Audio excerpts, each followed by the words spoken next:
create a new spreadsheet. All right, let's add a sheet. Okay, and we're going to call this sheet depreciation and amortization, and that's because we're very creative, interesting people. Okay, and we're going to grab, just for the heck of it, I'm going to grab these guys. Okay, and I'm going to stick them right here. Okay, just so I can see them. All right, so let's do the first one. Let's do delivery vehicle. All right, here's a delivery vehicle. Okay, and we'll do our year 1, year 2, year 3 here. Year 1.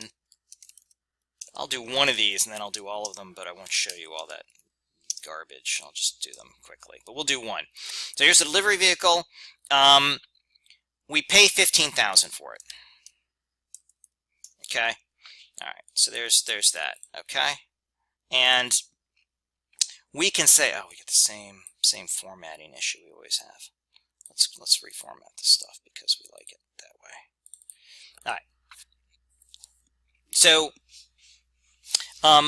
we paid $15,000 for it. Now, do we take depreciation the same year we bought it? Well, it doesn't matter. I mean, for the personal financial model I'm going to, you can model it however you want. Okay. There's tax laws governing this stuff. I'm not going to go into it. It doesn't really matter. But let's pretend, for the sake of argument, that I'm going to do a 7-year depreciation schedule. Okay. That means this thing every year 1/7 of this guy is gonna disappear into the netherworld, into the donut hole in loss. Okay, so I'm just gonna do this equals this divided by this guy, and that's a constant. Okay, but the reality is that the depreciation is actually the same every year. If I let's say, so the new value of the vehicle, okay, at the beginning of the next year. So if I sum these two, the beginning of the year, the end of the year, okay, so there, whoops, Jesus, I'm not very clever. There we go, okay, whoops, we're going to put a negative in front of that guy, there we go. Okay, so there's my depreciation, there's my value at the end of the year, okay? All right, let's get a little line there, okay? Now, this next year, my depreciation is still based. Okay, this is equal to here, but my depreciation is actually based on the original number. Okay, right? So what I do, a little bit of that, and there we go. That's my value of the vehicle each year. That's the value at the end of, that's the beginning of the year, end of the year. Beginning of the year, end of the year. And that's the depreciation each year. If we actually pulled this out 7 years, it eventually hits 0, right? It should hit 0 at year 7. Let's just check it and see it work. Oh, look, year 7, value 0, okay? So, I'm only doing a 3-year model. I don't care about that, but just for fun of it, we'll just leave it like that, okay? So there's my depreciation line, okay? I can actually take that off of my income and not pay tax on it. That's the law, and it's a wonderful law. All right, let's do that. Depreciation, okay, equals, okay, and it equals over here. We go to my depreciation. There it is. I can do that.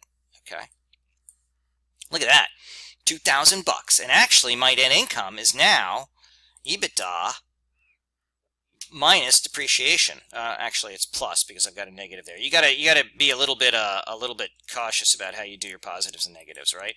Right. So I can actually, if I want to, I could actually say that this is the negative of my depreciation amortization schedule, blah blah blah. But you just gotta watch it, right? Just gotta watch it. All my expenses on this page are actually done as positive numbers, so I'm gonna leave this as a positive number. And I'm going to have that equal to my EBITDA minus my depreciation, okay? Doesn't matter, just as long as you're consistent, okay? As long as you're consistent. It's all modeling, right? Doesn't really matter, okay? So there, $2,000 off. And what's interesting is, let's say, there's my net income. Let's say this is an S-Corp, okay? So I pay federal taxes, okay? My federal taxes are 34%, because that's the kind of guy I am. I pay all my taxes.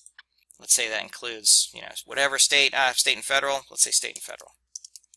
let's say my state and federal tax rate is 34%. I don't know if that's correct. Let's just say it is. Probably more like 50% if you include state and federal. Depends on where you live. All right, so I'm going to say that this is a function of my net income. This, constant, net income, blah, blah. I'm paying tax on this. Whoops, that failed completely. Equals this, F4 constant times my net income. There we go. All right, there we go. Watch. That's my taxes. Now, here we go. Paying $45,000. No depreciation.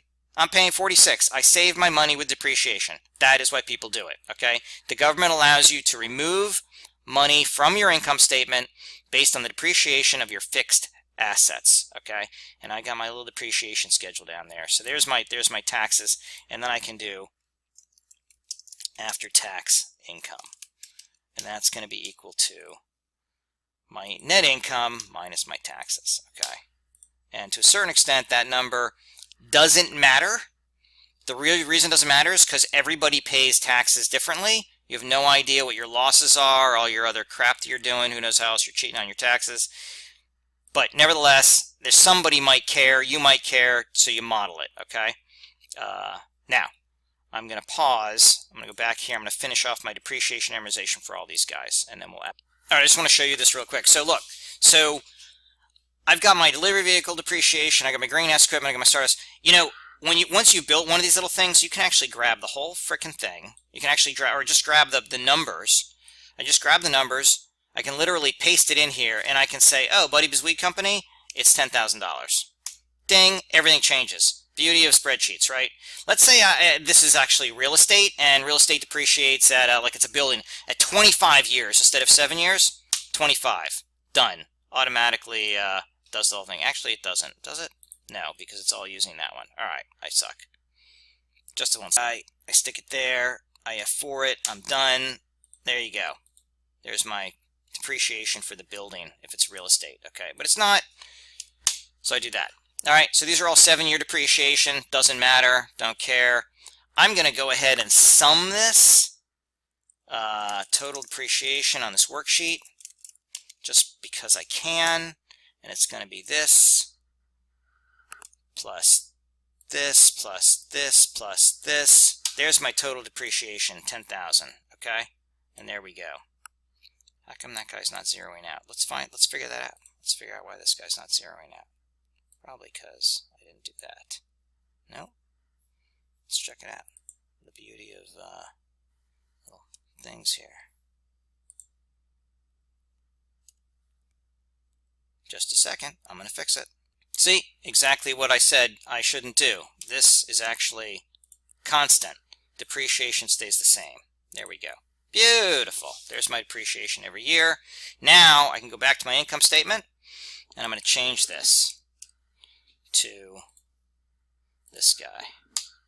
All right, there we go. I saved 10 grand on my taxes every year. There's my depreciation and amortization. It's actually amortization too because I included that initial license fee. Amortization. There we go. Beautiful. All right. All right. So one thing I'm missing here, obviously, is my interest expense. So I'm going to go ahead and create another worksheet for interest. Okay, call it my loans worksheet. Move it over to the end here, and I'm going to